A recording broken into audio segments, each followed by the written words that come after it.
Stay connected to the world around you. KPBS brings you trusted news, compelling stories, and in-depth reporting every day. Wherever life takes you, KPBS is here, on the radio, online, and on the go. Discover more at kpbs.org.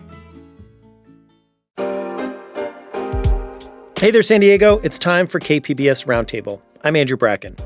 A new KPBS investigation looked into the growing license plate surveillance system. We hear about how cameras used by private companies are playing into the wider surveillance efforts of law enforcement.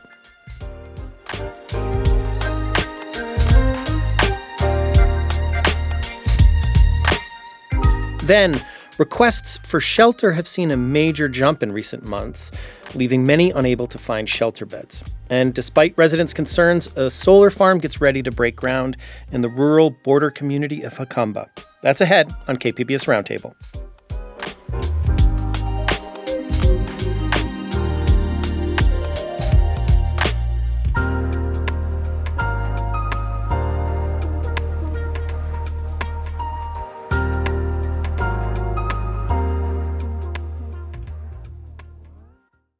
Surveillance cameras are nothing new in modern life. We see them on top of light poles on our streets, in our stores, maybe even in our own homes. But how they are used can be harder to fully grasp. One example, automated license plate readers. About a dozen police agencies in San Diego County use them, and a KPBS investigation found those agencies are also searching license plate cameras owned by private businesses. The mounted cameras capture vehicle information to help address shoplifting, robberies, and car theft. But license plate surveillance goes beyond that. It also analyzes movement patterns and associations between drivers, often with limited oversight. Here with more are KPBS investigative reporters Scott Rodd and Gustavo Solis, who both have been working on this reporting. Welcome to the Roundtable. Thanks, Andrew. Hello.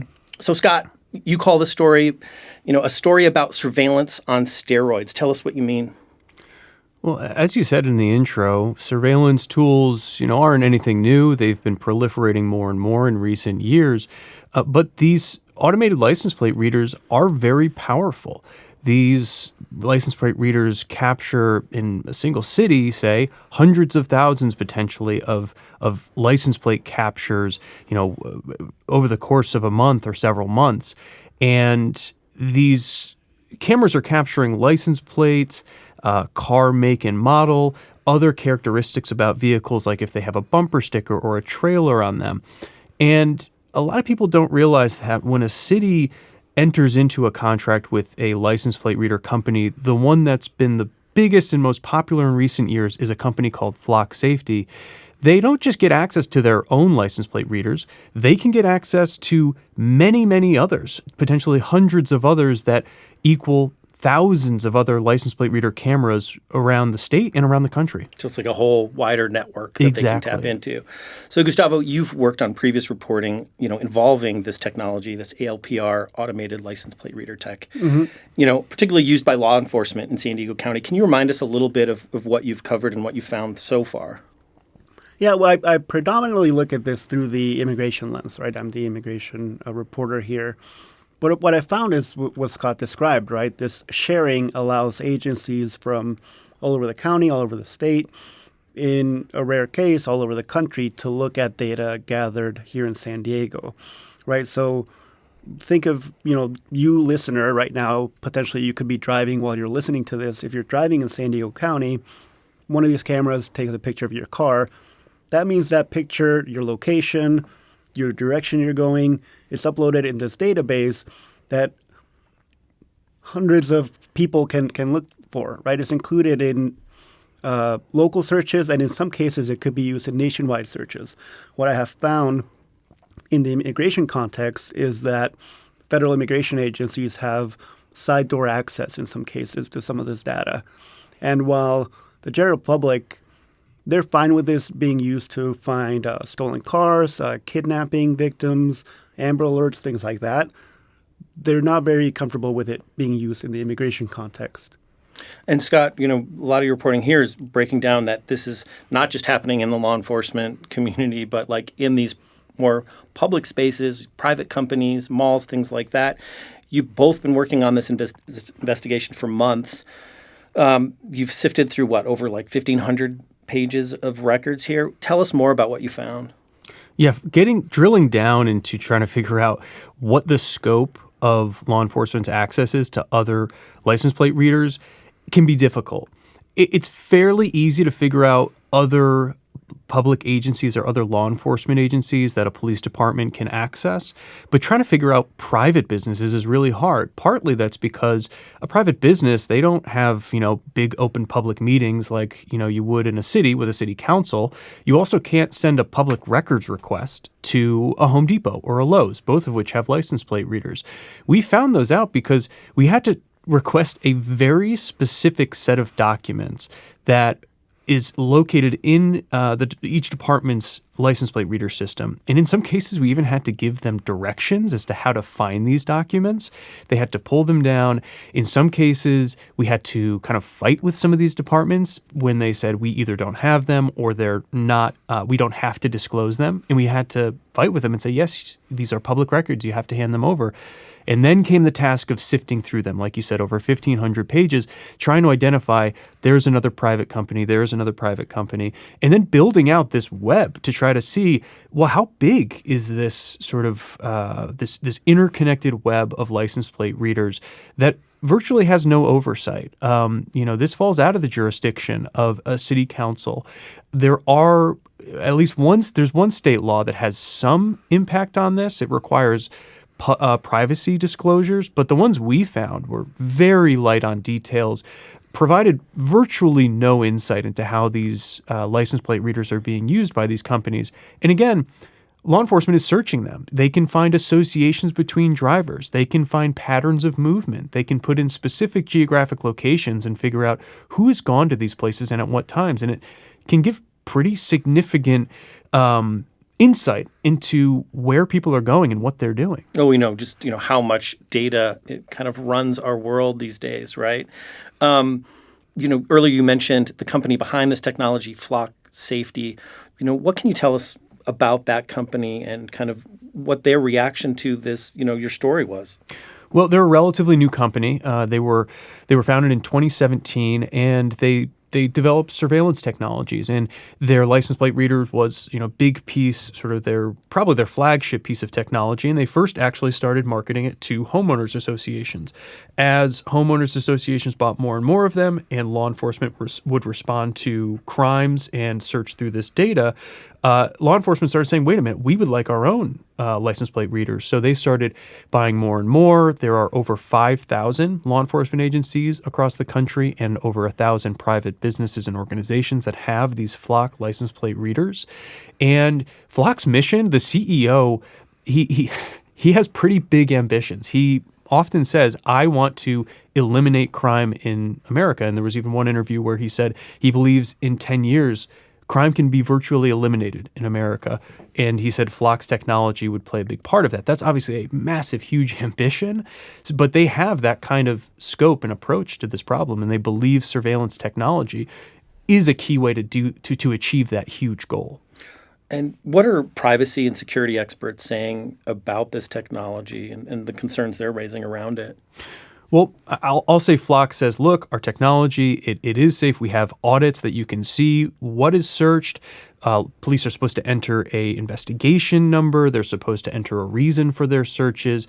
And they say we try to make things transparent and we give people tools to be transparent. Now, on the privacy advocate, security side of things, you have folks saying, look, they say a couple of things. The system as it exists can potentially be abused. And again, this can be highly sensitive data. This can be a very powerful surveillance tool that if someone wanted to get a better understanding of a specific person's movements and, perhaps for not the best reasons, they could do that. I spoke with Rachel Levinson-Waldman. She's from the Brennan Center for Justice in New York City. Here's what she had to say. It can give rise to, I think, pretty significant inferences about what you're doing, who you're associating with. It can be used to create patterns of movement. And Levinson-Waldman said, look, there is a place for these technologies in policing, but there have to be better guardrails. One example she gave is perhaps you make the data available for police to search for a day, And then after that, they can keep it, but they have to get a warrant from a court to go back in time and to build associations and build patterns of movement going back weeks or even a month. That was one example of a guardrail that she suggested police departments should consider. So adding some limitations there. Gustavo, much of your reporting has been looking into, immigration enforcement, kind of like you talked about. How does that fit into your reporting here on flock safety and this technology? I think it highlights some of the concern from the privacy advocates, and I think it speaks more a little bit to what Scott was saying earlier about lack of guardrails in the private industry, right? Mm-hmm. The guardrails in the public one aren't really working in the immigration context, right? Scott mentioned, right, you need a reason for the search. In some cases, a case number. Here in California, we have laws that say you're not supposed to use this technology for immigration purposes, but we found through other reporting that the city of El Cajon was sharing or is sharing with outside agencies. And there's police departments at Houston. Houston will run searches, and the reason will be ICE assist immigration. Other ones, the reason is just ambiguous. It's vague. It'll say investigation or sus. And there's no real way to know how that information is being used. But even those guardrails that are kind of flimsy, those don't exist in the private context. And I think that's what this investigation revealed, kind of the blind spot over there and the cause for concern. Scott, your reporting, makes the case that it's not even just about what this technology can do right now, today, but also what it might be able to do in the future, right? Why is that important? Something we should consider when evaluating this technology. Well, surveillance technology is often iterative. Things that are rolled out often build on each other, and so the technologies of today will, if you sort of roll them out across a city, set the foundation for building on top of that and having a compounding, more powerful surveillance system. I mean, imagine a drone that could launch when there's a license plate of interest that's captured on one of these cameras, can fly at 60 miles an hour, can capture other license plates as it's going, doesn't even need a pilot, can just launch with the press of a button. Imagine a system where a hit on a license plate can immediately draw up a profile for a police officer that's based on public records, property records, that's based on social media accounts, that's based on body-worn camera transcripts from previous interactions with police, that's based on jailhouse phone recordings. What I'm describing to you right now is not some far-off future. Those two technologies actually exist right now and are being marketed by Flock. They're being marketed pretty heavily to these law enforcement agencies that already have Flock, and they're being marketed as add-ons, build-ons onto these ALPR systems that can move that surveillance technology and boost it even further. One central question here is obviously around privacy and also just how people feel about it, the public input. And that's part of this story. And one of your stories, Gustavo, you spoke to several shoppers at Fashion Valley just to get their take on this. Tell us more about what you heard about people's, how they felt about this technology being used today. Yeah, well, to backtrack a little bit, first we asked police about these concerns, right? What should people who don't want to be surveilled do? And the response were ranged, right? Some of them said, I don't think people really care. They got a lot of things going on in their life. Or, if they do care, they can vote with their feet. They can go to a different place, a different mall. What we found out through these interviews was, one, people do care, but only if they know. And that's what some of these interviews reflect. When we went to Fashion Valley, nobody knew about the surveillance, but when we told them about it, they had questions, they had ideas, they had some concerns, and some were all for it.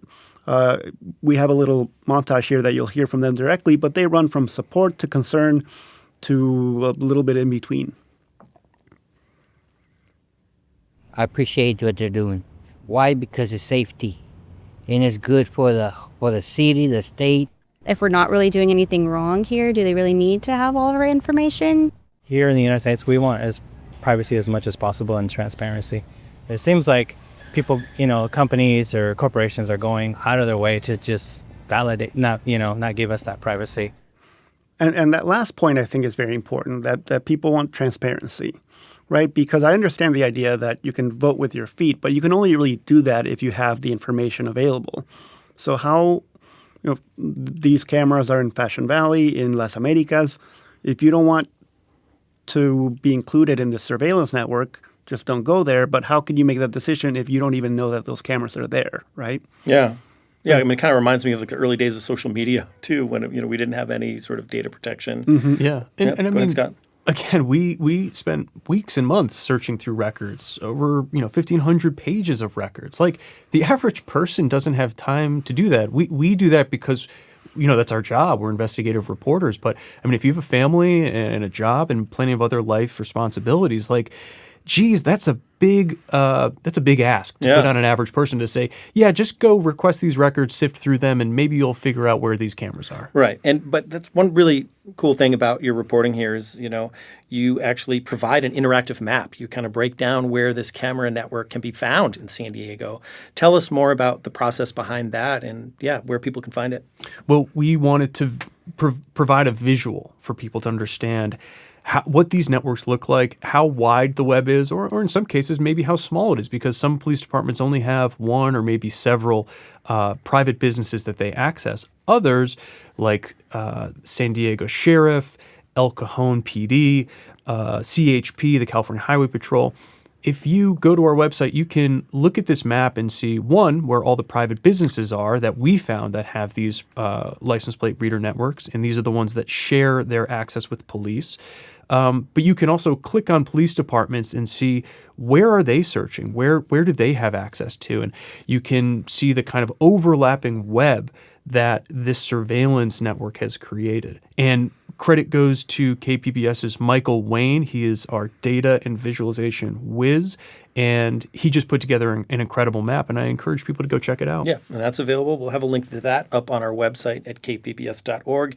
I've been speaking with Scott Rodd, investigative reporter with KPBS, and also Gustavo Solis. He's investigative border reporter here at KPBS. Thanks to you both. Thank you. Thank you.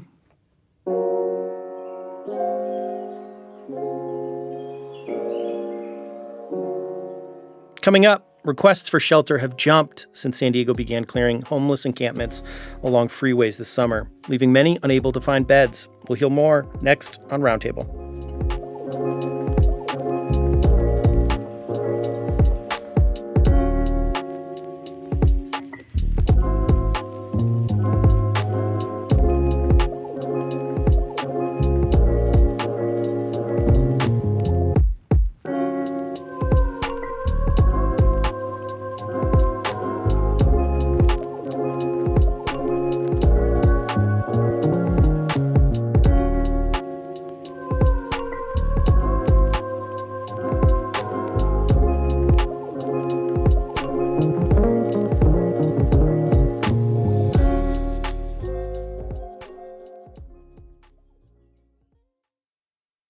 Welcome back to KPBS Roundtable. I'm Andrew Bracken.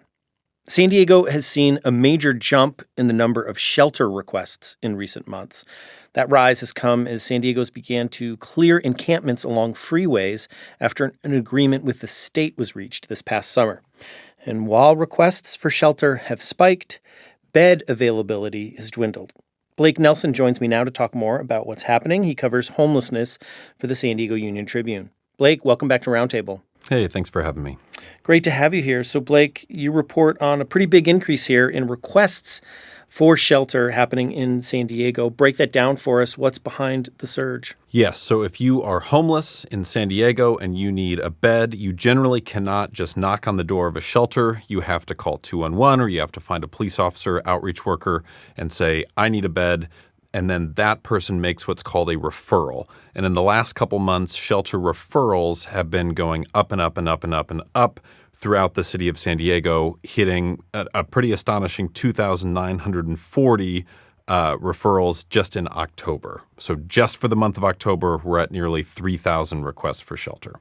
And so these referrals you're speaking about, I mean, the flip side of it is the city's success rate, as you write about them, and connecting people with beds has fallen quite a bit. Yes. What's going on there?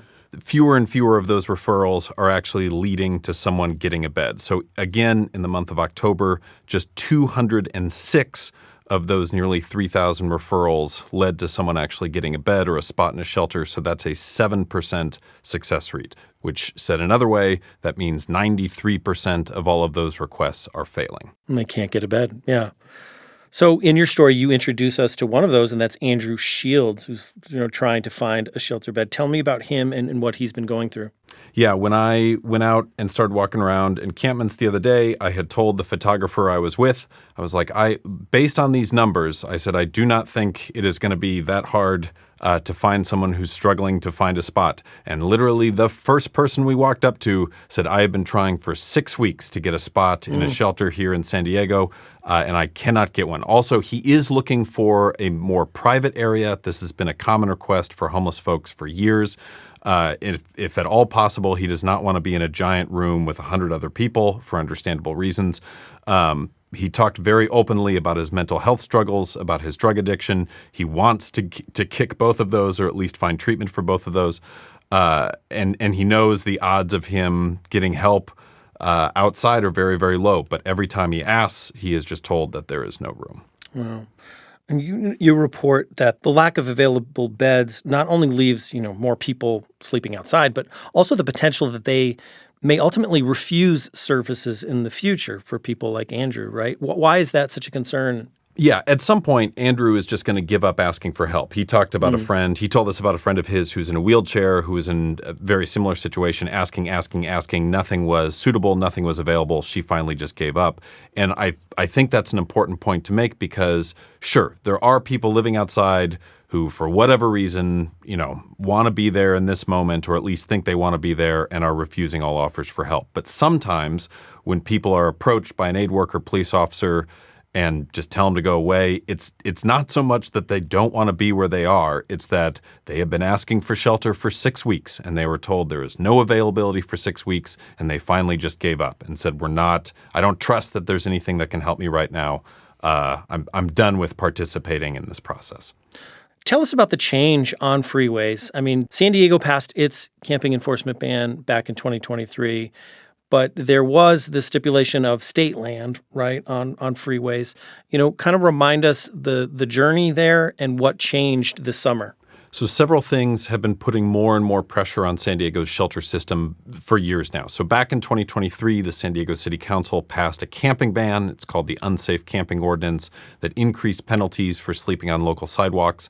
Unsurprisingly, requests for shelter spiked then too. And at that point, the success rate, during some periods around that time, the success rate hovered around 20%, which basically meant only about 1 out of every 5 requests actually led to someone getting a bed. And I should also add, one person can make multiple requests. So 7 requests can be made by the same person. It doesn't necessarily, and that's duplicated. Got it, yeah. So in October, we're not necessarily looking at 3,000 separate people asking for a bed, just FYI. So, but whatever. Camping ban, 2023, success rate drops to 20%. A lot of people not wanting to get tickets for violating San Diego's camping ban move near freeways. And this has anecdotally been very obvious. Just driving around highways in the city of San Diego, you can see more and more tents by freeway on and off ramps, which is terrifying for everybody. For the people sleeping there, it's terrifying for me as a driver. I'm constantly worried about hitting someone. And the reason some people did that was because land right next to freeways is generally owned and overseen by the state, by the California Department of Transportation. And so because of weird jurisdictional rules that we don't need to totally unpack here, San Diego outreach workers, San Diego police officers are much more restricted going to those areas. So Caltrans itself would have to coordinate with the California Highway Patrol. It was this whole complicated thing to try to address any of those encampments. In July, the city of San Diego finally signed this agreement with Caltrans. And I should note that other cities around California are doing this too. But they signed this agreement that said, look, if you'll reimburse us for a lot of the cleanup and outreach work, we will just go onto state land and clean up these encampments and offer shelter ourselves. So that has started a lot of work along freeways in the city of San Diego. The last time I checked, nearly 200 encampments had already been cleared, and more than 50 people had accepted some form of shelter. So, great. Mm-hmm. But the downside there is they're very often there's just not space for people who are willing to accept shelter. So if you look at shelter referrals, shelter requests in July, which is the same month that the city of San Diego got access to Caltrans land, shelter referrals went up, and then it went up again, and then it went up again. And this whole time, the city's success rate at actually getting people into spots is dropping. Yeah, and let's dive into that, because there have been changes with the city's shelters. Some have closed, other new ones have opened. Paint the picture of what the shelter system looks like in the city today and how that's kind of playing into the story. So there has been a lot of movement in sort of the shelter world in the city of San Diego. The city has certainly opened new facilities. There's a new facility for women and children in downtown San Diego. I think they're still expanding that. There's a new one for young adults. However, some other facilities have closed. Golden Hall, the Civic Center shut down. Permit was over.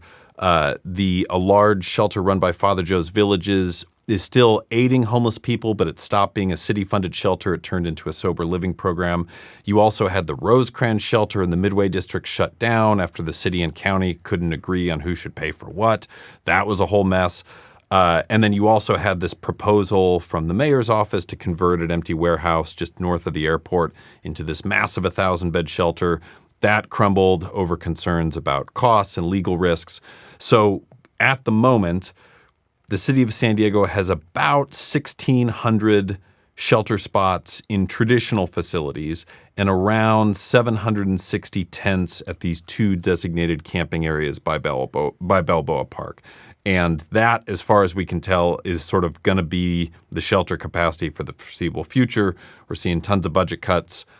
Cuts at all levels of government, seemingly. And so at the moment, at least, it seems like we're stuck with those numbers. What did the city have to say about, these lack of available shelter beds and what they're doing to make it better?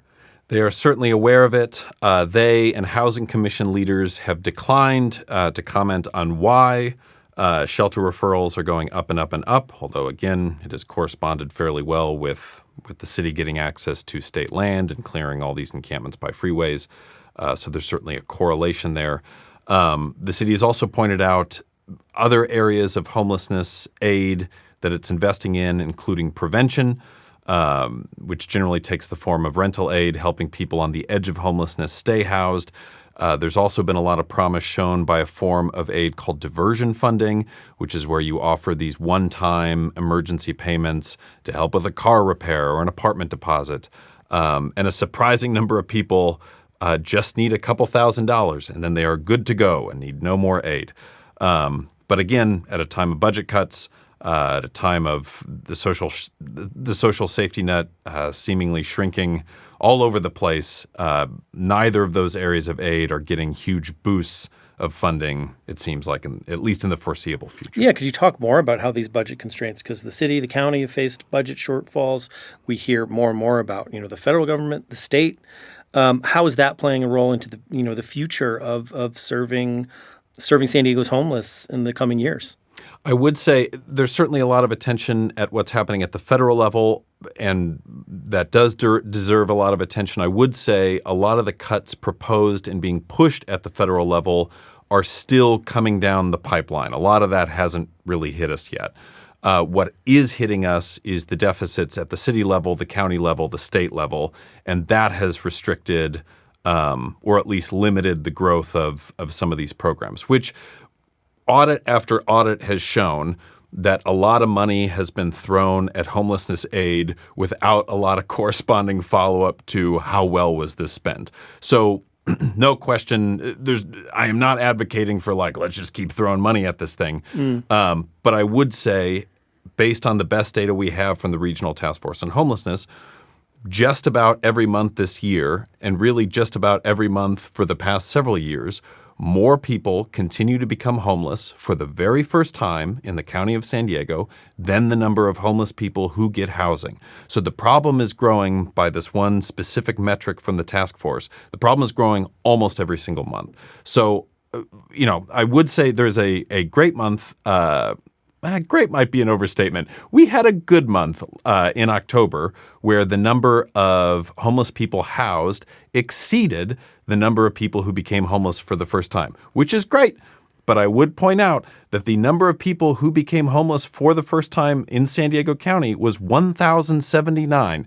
We started October. Those 1,079, as best we can tell, were not homeless. And now we've got a whole new chunk of folks who are desperate for aid. So until we can stop that sort of flow into the system, it's not, I mean, it's limited to what we can do with just getting people into shelter Yeah.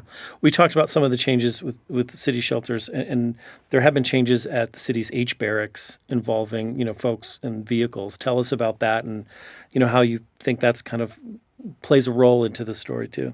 So another factor that may be pushing up requests for shelter, and specifically requests for shelter beds, are San Diego police have resumed ticketing people who are sleeping in their vehicles. Little bit of history here without boring everybody who's listening to this right now. There is a court settlement that says cops can't punish people for sleeping in their cars if they have nowhere else to go. And until fairly recently, until a couple months ago, all of what are called safe parking lots in the city of San Diego, where homeless folks can park their cars, sleep in the backseat, whatever, most of those places were full. A couple months ago, the city opened up a place called H Barracks, which is this massive safe parking lot right between like Liberty Station and the airport.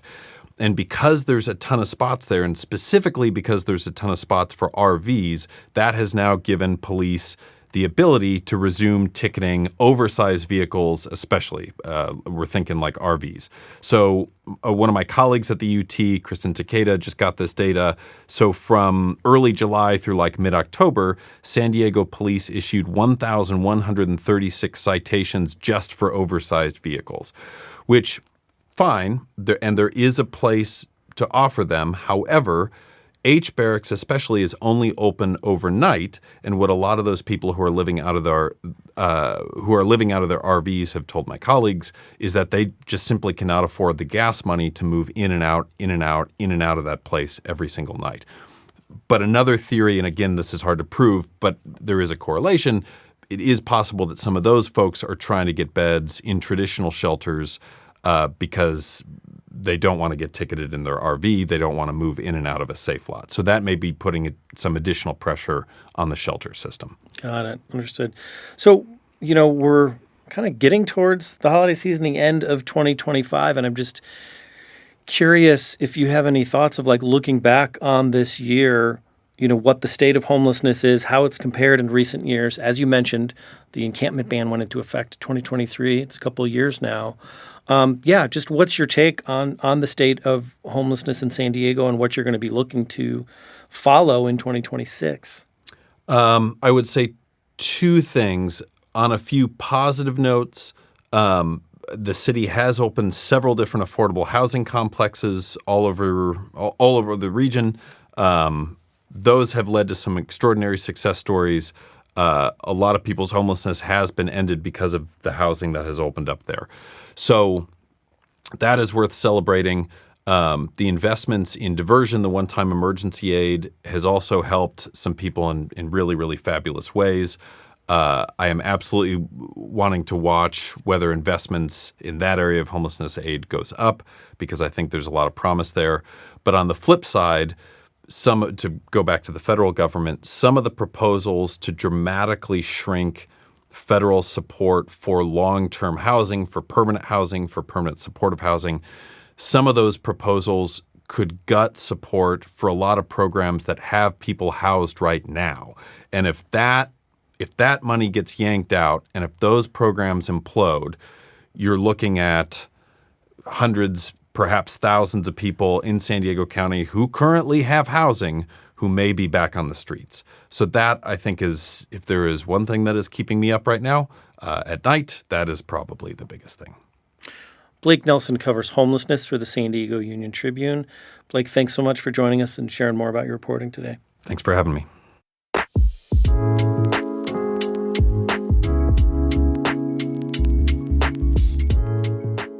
Up next, a new solar farm is ready to break ground in rural Jacumba Hot Springs, but many residents there have concerns about what it means for the town's future.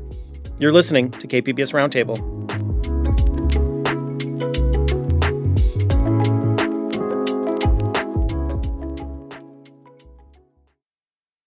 You're listening to KPBS Roundtable. I'm Andrew Bracken. Residents in Jacumba Hot Springs are pushing back on a 600-acre solar energy project that would surround the town on one side. While they agree that producing renewable energy is a priority, residents there say they'll shoulder most of that burden. Joining me to talk about her latest reporting on the story is Elaine Alfaro. She covers San Diego's East County for KPBS. Elaine, welcome. Hi, thanks for having me. Great to have you here. So, set the scene for us. Tell us more about the community of Jacumba. Sure. Jacumba has about 500 to 600 residents living in the area, and the area is really known for its nature. The town has new hotel ownership that came in about maybe 5 years ago now, and they really have just revitalized sort of the area and has brought all this tourism. One of the hotel owners let me know, they have about 120 people coming into the hotel a day there to check out the mineral pools. And also around the area, there's hiking, and it's just a small town with this kind of peaceful, quiet space. I think Tanya Wilkins, who's one of the people I spoke with, could probably speak to it best if you want to hear from her. I just feel like this long, like whispers and voices and calm and together, like a soft swirl of creation and life. Everything old up to now, because it's all still here. All of that old energy is still out here. Wow, everything old up until now. It really captures this kind of spirit. There's a natural beauty there. It's right along the border. You can kind of see the border there. But is that a similar sentiment to other folks that you heard from in Jacumba? For sure. I think there's a lot of people there who take pride in the town. I mean, a separate story I worked on, I spoke with this man named Danny Leone, and he owns a deli shop in town. And one of the things he immediately told me when I first met him was, my restaurant, it has this rating on Google reviews, and I'm proud of this. I'm proud of my business, and I'm proud of my town. And so I think there's a sense of that in the community. But you also mentioned it's a border town, and there's definitely some history around that. And the town Jacume across the borderline and Jacumba, there's this rich history of people coming back and forth between those spaces before the border wall went in, and what the impact of that border wall has on those two communities. I mean, it does have its lasting impacts today, too. Well, and that kind of got a lot of news in recent years, too, as there was kind of an increase in migration in that area, and that community kind of responded to it, too. But let's talk, at the center of this story is this tension between the solar project and really the character of a community that you've been talking about. How would this project change Jacumba? I mean, what are residents fearing that would happen there? So the town's about roughly 100 acres large, and this project that the developer is working on is more than 600 acres. And so when you think of kind of comparing those numbers, that's a significant difference in size. And so this more than 600 acre solar project would basically surround the town on one side. And so, the community is a pretty small town, maybe only a few blocks large. And so kind of basically right in their backyards, that's where that project would be. And to paint a picture there, it is kind of like that old kind of like main street through Jacumba, right? That kind of is the centerpiece there. Right, so, old Highway 80, yeah. Yeah. So, this project's kind of been in the works for years, right? And residents filed a lawsuit back in 2021 against this project. What came of that ultimately? So the lawsuit focused on a few different things. Residents were questioning sort of the zoning and the planning around the project. And the main thing focused on CEQA, which is kind of the environmental review. But basically the lawsuit was arguing, this project is too big for our community, and so we want to block it for that reason. And so, they filed the lawsuit. It didn't really work out the way they planned. They appealed, and that also didn't work out. So the lawsuit, failed. Basically, those community efforts didn't work out. But I will say in recent years, the county also required the developer to increase the setbacks between the town and the project. So the distance between the the project and the town has increased. And also the developer is setting aside a $4 million community benefit fund that will go back into the community. So those are some of the benefits that the county, tried to compromise between the developer and the community to get them resourced. But residents still are pretty frustrated about this project. Yeah. So, but the project is moving forward then. Right. They had these changes from the lawsuit, right? But Right. So what's the status now? I mean, are they ready to break ground? Right. The county approved the grading permit for the project earlier this month. And so basically, from the last conversations I had with the developer, they've started grading the field where the project is going in. And there's still some permitting that needs to be done, but they'll be moving forward with construction with the hopes of, it going online end of next year. At the core of these concerns, Elaine, are, basically the community being concerned about being forced to shoulder more of the burden from this project, but without getting all the benefits. Can you talk more about those concerns and how residents are feeling as this project gets underway? Definitely. So Jacumba, is part of their leadership comes from the county. And so the county gets unincorporated areas like Jacumba get their energy from San Diego Community Power, which is a regional energy provider. They also do work for, Encinitas, La Mesa, Imperial Beach, a few other different cities. And so the energy generated from the Jacumba solar project, all of that energy is actually going to go to San Diego Community Power for a contract of 20 years, if I remember correctly. And so all that energy for the next 20 years is going to go to all of these different communities that San Diego Community Power provides energy for. And so some of that energy will go back into Jacumba, like you'd mentioned, but residents are, questioning, how much of that energy actually will come back to us, or how much of it is going to go to these coastal cities or cities 50 to 100 miles away from our town. And so that's one of the questions that people have about this project. Yeah, and I think what some of the people you spoke to, they said, we're not against the project, but it was like the size and scope are ultimately kind of what was at issue here, right? Right. So I want to kind of zoom out a little bit more into, you have a new role here at KPBS, and you're covering East County. And I think it's interesting. I mean, you grew up in East County. This is not a new, community for you, but I'm wondering if you can talk a little bit about what you're most excited about exploring in that, in our East County and the types of stories you're looking to do. For sure. You mentioned I'm from East County. I'm from La Mesa, so people are always like, is that really East County? Is that Central County? Oh, is that a debate? No, it's definitely part Okay. of East County, but each community in East County is so different. And so, in thinking of that question and what I'm most excited about covering, it's hard to wrap my mind around because this part of the county is so big and so diverse and so different, even within, the geographical confines of this one area compared to the rest of the county. But, I've been doing a lot of reporting on education in East County.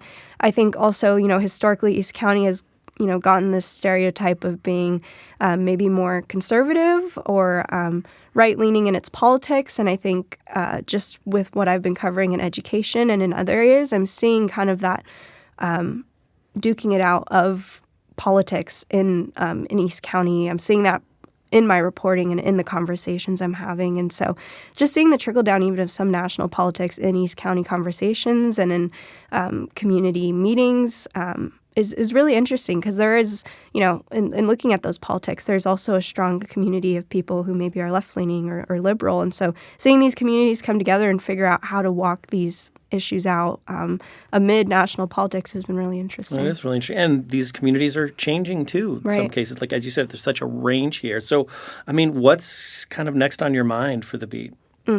So many things I want to keep looking at, but renewable energy is definitely one thing I want to keep looking into, kind of following this project out in Jacumba. There's other renewable energy source projects on the horizon.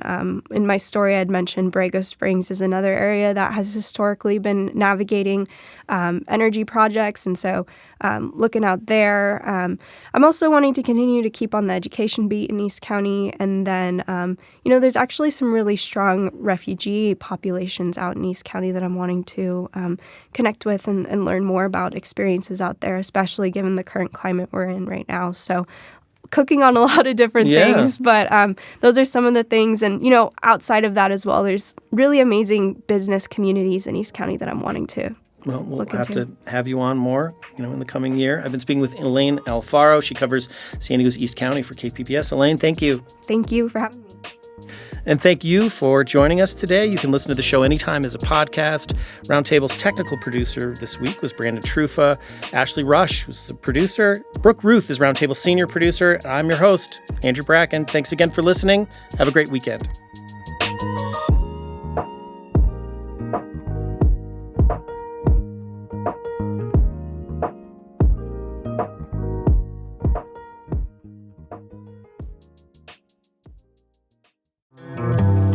From El Centro to everywhere, we're Voices del Valle. Voices del Valle? Voices del Valle is a team-produced podcast about coming of age in California's Imperial Valley. I love Voices del Valle. On the next episode of Voices del Valle, we will talk with teens about their cheer and soccer championship seasons. I've got to listen to that.